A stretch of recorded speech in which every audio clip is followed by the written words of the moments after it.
Welcome to People Doing Good for Others.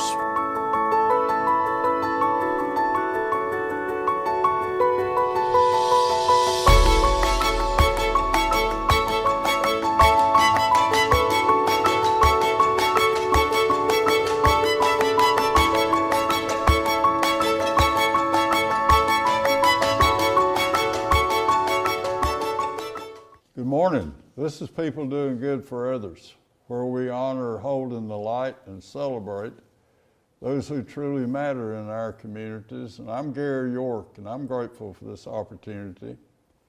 We want to thank Wilkes Communications, Riverstreet Network, and WIFM for this opportunity, and you're important to us, and thanks again for being here. Our featured guest today is Andrew Palmer. He's a community servant in North Wilkesboro, a native of Wilkes County. He's a significant career in music. He also is a city commissioner in the town of North Wilkesboro, and a person who loves the campaign, and what an honor to have him with us. And good morning to you, my friend. How are you? Thanks for having me. I'm glad you're here. So if you'll fill us in about family and growing up here and relationships with your mom and dad and some of those things. Okay. Well, it's interesting you said that. I actually did a little research over the weekend on the Palmers, and I found out that as far as I could trace back, they're from Caldwell County. I found a census from 1850 where I found my great-great-great-great-grandfather. And then when they started doing a lot of logging in Wilkes County, kind of near Wilbar, my great-great-grandfather moved there, and they started doing that. And then I guess my great-grandfather and his wife came to North Wilkesboro and ended up starting a florist in the 30s. And so that's kind of where my people came from to get to North Wilkesboro. I was born in North Wilkesboro. My family lived on the Brushy Mountains. And in 1987, when I was 3, they moved to North Wilkesboro, where they live today. And I grew up there. I went to elementary school, ended up going to high school at Wilkes Central. And so that's kind of my young years.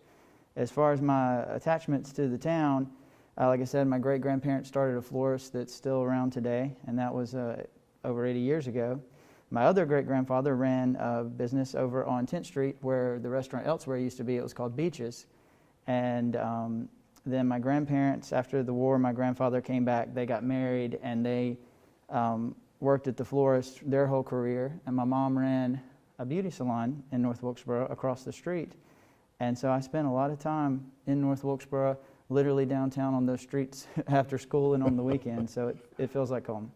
Andrew Palmer, tell us some more about the florist business. I'm intrigued with that. I've always wanted to maybe be a designer someday. Tell us the deliveries. Did you help with that, or? Yeah, I did. I grew up there, helping here and there, working particularly at the holidays when they needed extra help, and I did deliveries, cleaning up, kind of whatever they needed me to do. But it's a pretty tough business because it's a lot like a restaurant. You have perishable inventory, and you have your showroom where you take sales orders and you sell things like silk arrangements and gifts and stuff. But then you have and you take a lot of phone orders. Then you have on the other side of the business, you have the actual design work being done, and you have to get the deliveries out. And so it's more complex than people think. I bet. It actually gets a lot more orders in business than people think because, you get a lot of funeral work, holidays, gifts, birthdays, weddings, and it's a tough business. My grandparents worked 7 days a week. I mean, they really did. They worked a lot. So, tell us about your mom and dad. Well, my mom ran a beauty shop when I was a kid, and then she started having some health problems and had to quit. My father worked at Lowe's corporate from, I guess, the time he was out of college until he retired 38 and a half years later. So that's what he did. Andrew Palmer, it's an honor to have you here, and thank you for being part of a tremendous part of this community. You loved music and followed that for several years, and I'm so intrigued about, you talked about planning, being on the road and planning to do concerts in different cities. Your love for music and playing the guitar. Yeah, so I grew up, always loved music. My dad played guitar and kind of got me started. And there was another guy in the neighborhood that worked at Lowe's and had a son that was a few years older than me, and he taught me a lot too.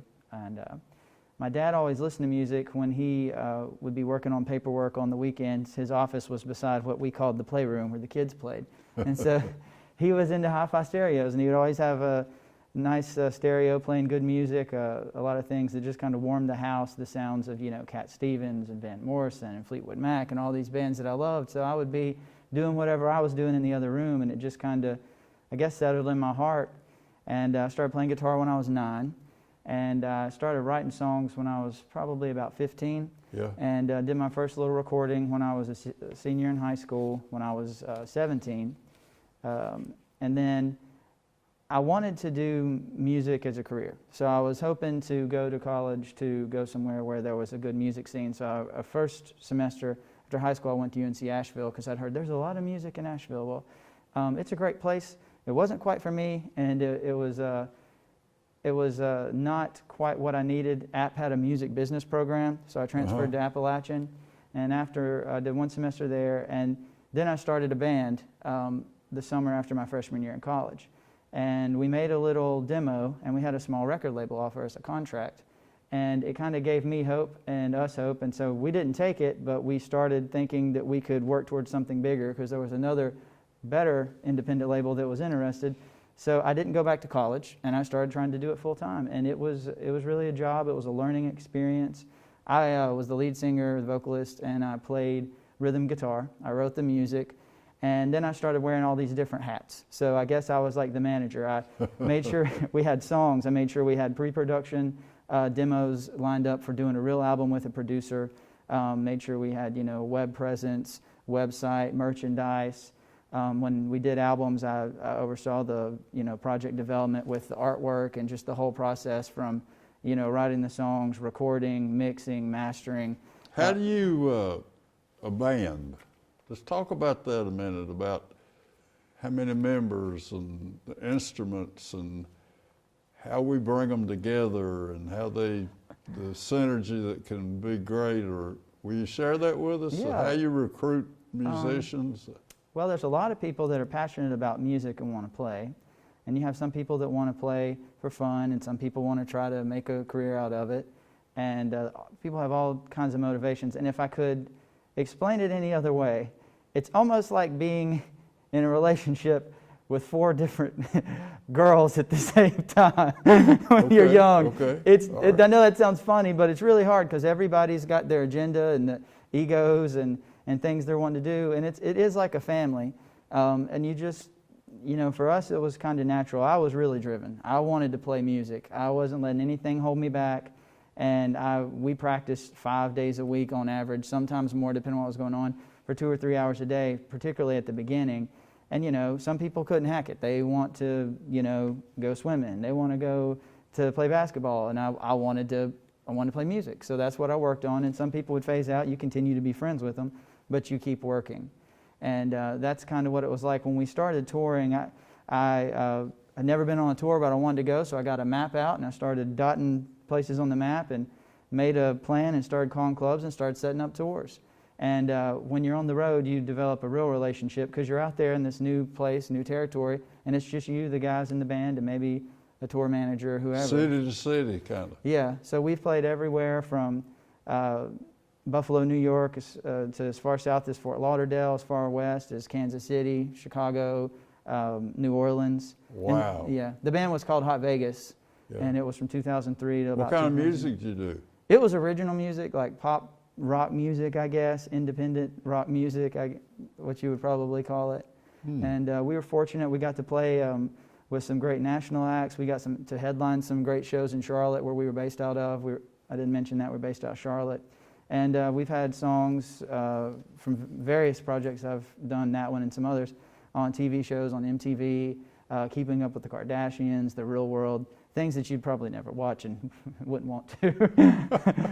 But we did that, and we got to play at some great venues, and I got to see a lot of things. I got to see a lot of towns and a lot of cities. I saw some things that I liked, saw some things I didn't like, and when I tie that in how I feel about North Wilkesboro, I realize what a great place Wilkes County is and the potential I think we have. Okay. And I've seen a lot of places, but I think this is a beautiful place and it's got a lot of beautiful people. And that's really important to me. And I guess that, you know, that's one thing I learned from that was about my hometown. But also, I guess the main thing I learned from it was if there's something you want to do, nobody's going to do it for you. You've got to, you know, make a plan, decide what you want to do, make a plan, and find a way to do it and just go for it. I'd never booked a tour. Nobody was going to do it for me. And I did it. Well, that's a great lesson. Yeah. And so I really learned that from playing music and just how important it is to make networks with people and interact and, you know, treat people the way you want to be treated. I made some friends. Andrew, your mom and dad's names, I didn't hear that. Oh, my father is Steve Palmer and my mother is Ann Palmer, yes. Ann. Yes. Okay. And they're still here? Yes, sir. They are. Good. I want to now turn the page to community service, Yeah. public service, being involved, being an advocate for not just talk about it, but do something about it. So that first foray into the community, being a commissioner, how did it start? Well, I guess when I think of community service, I really think about my boxing gym because it was a business, but it was a lot about helping the youth. And I quickly saw that my purpose in that was to help people build confidence and, you know, encourage them. You're now a boxing teacher, right? Yeah, I was. Okay. I ran a gym, and so I saw it as more of a mentor to these young people, you know, kids and young adults, to encourage them and stuff. And I saw that as a real community service, and that's kind of where my heart for the community service came in. But while I was doing that, North Wilkesboro actually had a company come in to do some branding for the town, and they reached out to me to be a part of that. I guess they were asking local business owners their input. And so I filled out the paperwork and stuff, went to the meeting with the, I guess it was a consultant group or whoever that Now share with us branding, that concept, if you will. Just get a little deeper into that. So they were working on things like a new town logo, town emblem, motto, and stuff like that. And I had a lot of experience through my band's branding and my boxing gym and stuff. So I felt it was something I could help with. So I went to meet with the guy, and after we did the whole process, I asked him, I said, well, what kind of feedback are you getting from people here? And he said, I'll be honest, I've gotten some good feedback from people that I think they're really thinking about the future, but I've also gotten some from people that just seem to be kind of dwelling on the past. And he's like, it concerns me for your community. And that was when my ears kind of perked up. And I started thinking, I love this place and I want to live here. I need to start paying attention to this and get involved. And I had a couple people try to talk me into maybe running for something, and I said, no, I'm not very political, my family's not, we don't do stuff like that. And there was a small issue that I called one of the town commissioners about a couple years ago to talk to him about, and you know, they encouraged me, hey, have you thought about running? And I said, you know, I haven't, but I have been thinking about things a lot more. So I started thinking about it, and I thought I could bring something to the table. So I just decided to do it, and I jumped in. So you had a conversation with your dad before you did it. Let's talk about that a minute. Oh, gosh. So I said, Dad, think I'm going to run for town commissioner. And he was like, why? And I was like, well, you know, I just really feel like that, you know, we need some help, and I think I could help. And so I'm going to run. And he was like, are you serious? And I was like, yeah. And he was like, well, is there anything that, you know, maybe I could do to get you not to run? And I was like, yeah, if you'll run, I won't run. And he's like, good luck, I'll vote for you. So that's how it went. So what if a listener, one of our viewers today, wants to get involved, step by step, how do you file and some of those things? Oh, well, filing's the easy part. Well, I say that, but actually it's not. When you sign up, they have a week or 10 days or something for sign-ups. Where do you go to do that? It's at the county office. Okay. The third floor at the top of the county building is the election office. All right. And you go there and you basically sign a paper, and I think it's like a $10 filing fee in North Wilkesboro. $10? Yeah, and you do it. And on my way over there, I was like driving, because I wanted to do it, but I wasn't totally sure because it was a big commitment. So I waited till the last day, and I was driving over there, and I literally stopped on my way, and I turned my car into a parking lot and was like, just turn around and go home. And something spoke inside of me. I don't know if it was me or God or whatever, but it was like, don't be a coward. Don't do that. You can help. And so I turned around and wow. I drove Way to over go. there, and I signed up, and it felt real. I woke up the next day and my palms were sweaty, like, what have you done? And I'm really passionate about whatever I do. I'm competitive, and I wanted to win, so I came up with a plan and started working on how I thought because my first goal was, you've got to win. You can't help if you can't win. And I wanted it to be a process when I ran my campaign to not just win, but to engage with the community, meet people, see what's on their mind. Engage. Yeah, and see what the problems are, and then start thinking of possible solutions. So you had a 10-point plan of your campaign. Yeah. Would it be a good time to start that? Sure. To share? Yeah, so. How does it work? Well, I did what was like a conventional campaign of, sending out mailers. I knocked doors. I knocked probably 400 doors. I knocked the door of every person that voted in the last 2 elections, and the ones that I couldn't get, I called them. And this went on for 2 months. 2 months. Yeah, I knocked doors. So I did all these things like that. I did some newspaper ads, online stuff, things that are more traditional ways of campaigning. But I wanted to do something that I thought was different. The term that I use is asymmetrical. This is the traditional way. Let's try something new. So I came up with this idea that would build civic pride even if I didn't win. And it was this campaign called I Heart North Wilkesboro. So I came up with these little fridge magnets. They didn't have my name on them. They didn't have anything about the campaign. It just said I Heart North Wilkesboro. And I mailed it out to all the people that were on the voter rolls. And also, I include a letter in there, kind of a little bit about my history and my passion for the town. And I put it in kind of a newspaper format. And then I put a little 1 card in there, and it had 10 things on it, and it was like a community call to action. And it was Call to action. Yeah, and it was I Heart North Wilkesboro, 10 things that we can all do to help the community. And it was different things like serve, volunteer, pray for the community, just about getting involved. And number 10 on the list was vote. And vote. I talked about the importance of voting, and then on the back of the card I put down the 3 different ways you could vote in that election. Yeah. And I sent it out to people. And I still feel passionate about it. I really do. I see that I have one of those cards put in my office, and when I look at it, it reminds me of what I said that people should do, and that I need to be doing it myself.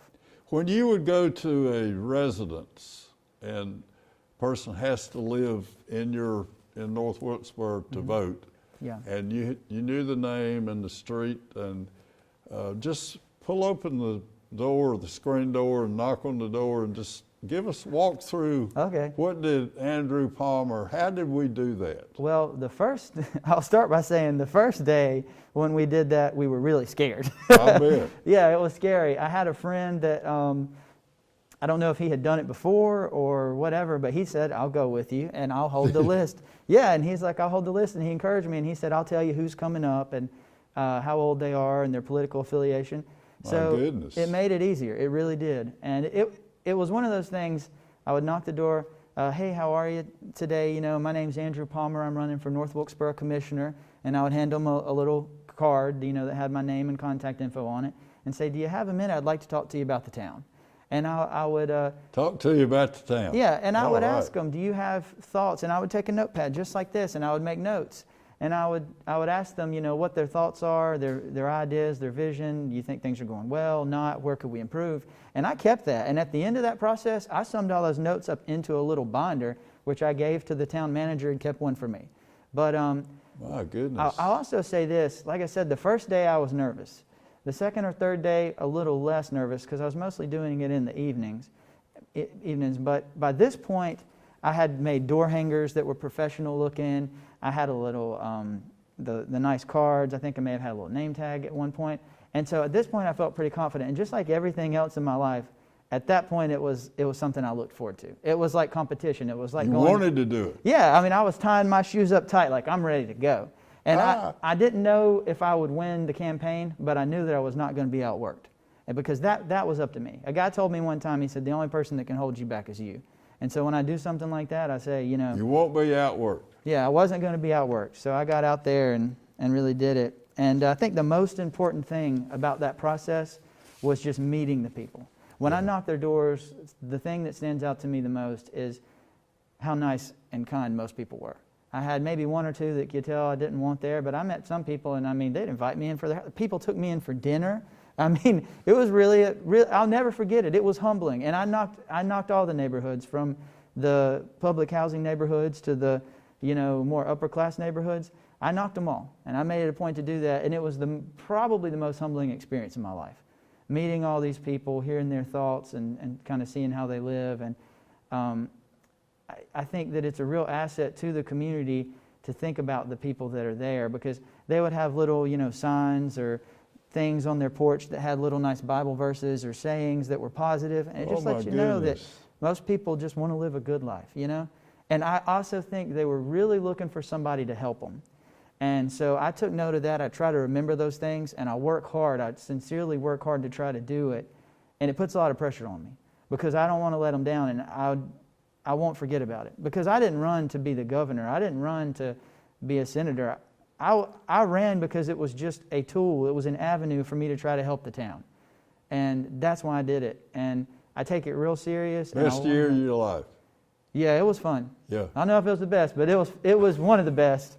Yeah, I had some good ones playing music, some good ones with the boxing. So most people just want to live a good life. I love that. They do. Thank you. They want an opportunity. They want to have an opportunity to have a good job and to be able to, you know, advance their families and stuff. And I think that that's something that we've lost here.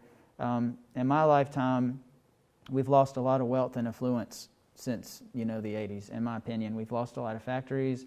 We lost Lowe's, the racetrack, all kinds of things that have a real impact on people. It's not just, it's a real, I mean, it's a monetary impact. I mean, at one point, I think it was over a 10 or 15 year term, I can't remember exactly, we were the #2 county in the nation for like median loss of income. I mean, that's real. That's an impact on people's families. And I want to try to help that. It's a big, complex thing. There's a lot of moving parts. You just got to do what you can do.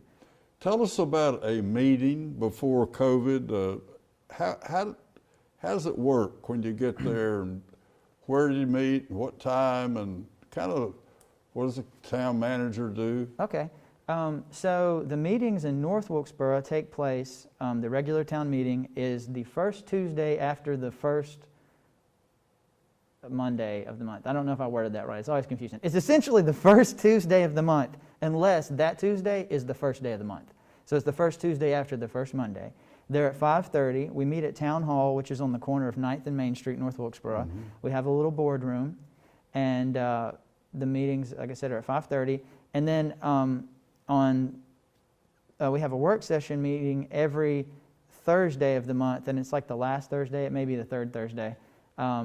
But we do a little less action and voting on things there. Okay. They send, you get an agenda for the elected officials, a few days before, and I always like to read over it. You said you go through, I was quite amazed that you totally prepare. Every item on the agenda, you will address it personally to make sure that you understand. I try to, yeah, I do. I read through the agenda, every word. If they send a departmental report or a budget report or anything, I read it. And if I have things I don't understand, I try to ask questions. And I make notes on it, what's coming up. And then I always have a section on my own notes and thoughts and projects that I'm trying to, support and push to bring up to. And, you have to kind of fill the room and know, like, maybe I shouldn't bring this up tonight. Maybe I should. There's a time to push. But if it's a really long meeting and people are wore out, maybe you hold it till the next one. But it's really important to me that the public feels welcome to come to a meeting, and when they're there, that we have a smile on our face and we say, we're glad you came. And if they want to get up and speak, I want it to be as easy as possible. It makes people nervous to come to something like that. I mean, to come in front of a room of people, But I want to kind of break down those walls. I want people to realize this is your town, and you have a voice, and it's going to take everybody to make it better. Your manager, tell us the role that a city manager, town manager plays, and how many folks serve your community, and some of that, Wilson Hooper, Andrew. Okay, Wilson Hooper is our town manager's name, and he's been there a little over a year, about a year and a half. And the town manager answers to the board, and he's over all the department heads. And there's a lot of things to kind of juggle, you know, because you have all kinds of projects and things going on and overseeing staff. And that's what he does. And we have several departments. You know, we have the emergency with the fire, the police department, the fire department, water, you know, purification, sewer, which is like water waste treatment plant, sanitation, where they actually take away, you know, like recycling and trash, and, you know, streets, tourism department, you know, we have finance, personnel. So there's a lot of different people that work really hard to make it work, and then you have a lot of staff people also on the ground that carry it out. I'd hate to give you a number because I'm afraid I'll be wrong. It's okay. I want to say it's in the 60s, the Okay. number of people, but we have a lot of great people that work really hard to carry this stuff out. And It's amazing the dedication of folks Yeah. that serve our communities. yeah, it really is, and it's humbling. Particularly, you know, you got some of the guys at the fire department that are volunteers. You know, the police department, they have a tough job, particularly, you know, with some of the things we've seen of late. They have schedules where they work all night, you know, with the shifts. I mean, it's a tough job, and that's what it takes to keep us safe. I mean, people take for granted that if your house catches on fire that you're going to call 911 and somebody's going to show up. But there's a lot of preparation that goes into that. I've been through the fire department and been to their meetings and watched, and I was really impressed how clean they keep our department, how Spotless. yeah, it is, and how they keep everything so organized so that when that moment comes, they show up. Because if they didn't, your town could burn down. When I learned about the history of the town, that's one thing that I've spent a lot of time doing. In the past, you know, we've had a lot of buildings in the last, you know, 130 years of North Wilkesboro that burned down, you know. So it's a real thing. My family's business, the Florist, actually caught on fire back in the late 90s, and it burned it down. They had to totally redo it. The challenges, we spoke of getting people to get involved, to have questions, to come to meetings, the open door. You want to talk about how it is to speak to people, to come to meetings, to get involved in this community? I would say that if you pay attention to things, first you have to pay attention and kind of know what's going on and what the issues are. And some people do and some people don't. But most people, if you talk to them, do have an opinion on it. Some are stronger than others. But if you feel that way, don't just go on Facebook and make a comment, you know? Come to a town meeting, make a phone call, and, you know, just kind of, I would just encourage people to take that extra step. Maybe it's not running for office, but maybe you volunteer for a board. You've got the planning board, the board of adjustment. I mean, these are not easy things to do. I mean, you get on there and you have some tough questions come at you that the public's going to read about what you decide, and it's not always a cut and dry answer. It's a hard thing to do. And we need people to volunteer like that. The fire department in North Wilkesboro right now, they need volunteers. If you're watching this and you think you might want to be a firefighter, go to North Wilkesboro Fire Department. They're looking for volunteers.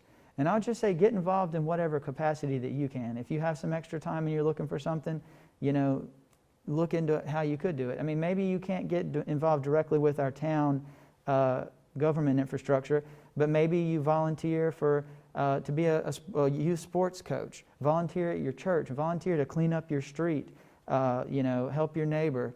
Anything you can, whatever you can do, however small, do it, you know, and whatever gifts God gave you, use them to help the community. So if we have talents, desires, and interest, there's always a place for a person who wants to give his or her time. Absolutely. Yeah. Absolutely. And I'll say, growing up here, I always heard people say, you know, to younger people, their kids, whoever, you know, you got to get out of this town one day, you know. I think that's a terrible thing to say to people. I think that what we're doing is we're spending all of our resources and love and, you know, education, all these things that it takes to raise a child into an adult, to make them competent and successful, which the children in a lot of ways are our greatest asset, and we're sending them out to build other people's communities. Why not our community? Yeah. Why not come here? You know, we have to have believe. Why not make it happen here? Yeah, and we have to believe that it can happen here, and we have to have a vision for it. Yeah. And I think that we've done a real disservice to our town by doing that. And I understand why people want their kids to be successful, but I feel like that we've lost a lot of opportunity here because we have of that. great schools, community college, and we have a lot to offer here. The community college is a real great thing that I think maybe gets overlooked in the sense that it's like a real treasure to have here. That is. Because you can go there and get an education or go there and transfer to a university, and a lot of people don't have that opportunity in their town. Yeah. So we have that. Our public school is incomparable too. You know, I'm a big Mark Bird fan, and I just thank you for being here today. And we want to thank our sponsors, the Riverstreet and the Wilkes Communications, and the tremendous role that we play in this community. So if you'd like to close with the opportunity that you stepped up and said, I'm gonna be a part. If I could close with anything, I would just like to say that our community, I call it the Wilkes community. I see it one community, not two towns. You know, even the county. I mean, we're all going to the same hospital, the same Walmart. If you live in North Wilkesboro, you go to the same high school. And I just want to say, look at our past and appreciate it for what it was. I mean, I know the most about the past of North Wilkesboro, and it's pretty awesome how like a train came and this town built up and all these factories came and all, you know, it was a real up and coming town. And that's great, but we can't dwell on that. We've got to look to the future. We've got to believe there's great things ahead. We've got to believe that our best days are ahead, and we have to see it and we have to go after it. And that's something I feel really strong about, particularly with the younger generation. You know, we have to have that vision for what we want it to be. And I want Wilkes, the community of Wilkes, to be absolutely as strong as it can be. And that means turning over every rock, starting with the big ones. And like your dad said about the rocks? Yeah, so my dad always told me when you're doing something that if you have a glass and you're going to fill it full, put the big rocks in first. Then next, you know, put in the smaller rocks. Then maybe you put sand in there. And just when you think it's full, put some water in it. Now, don't try that at home because it may make a mess. It may not actually work that way.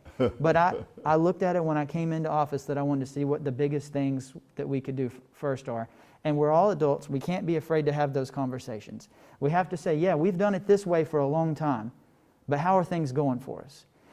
Should we consider maybe doing it this way that might make us have a brighter future? If we're not willing to have those conversations, things are not going to get better. But I'm all about looking to the future. I see the potential here, and I think the biggest asset to the community of Wilkes are the people and the values that we have of faith and family. And I believe that if we could market that, it's the kind of thing that business owners would want to bring their businesses here. People would want to bring their families here. We value those things, and it's a tangible thing because not every place in America is like that. And with you, we're in good hands. Thank you for being here. Thank you. Thank you for having me. Our guest today has been Andrew Palmer. He's a town commissioner of the town of North Wilkesboro. He went door to door asking for support and listening and wanting to make a difference in the lives of others. Thank you for being with us again. And again, this is Gary York, People Doing Good for Others. Until next time, stay safe and be involved in the community and make a difference in the lives of others. Thank you very much. Until we can meet again, we look forward to bringing wonderful people whose lives matter to you. Thank you.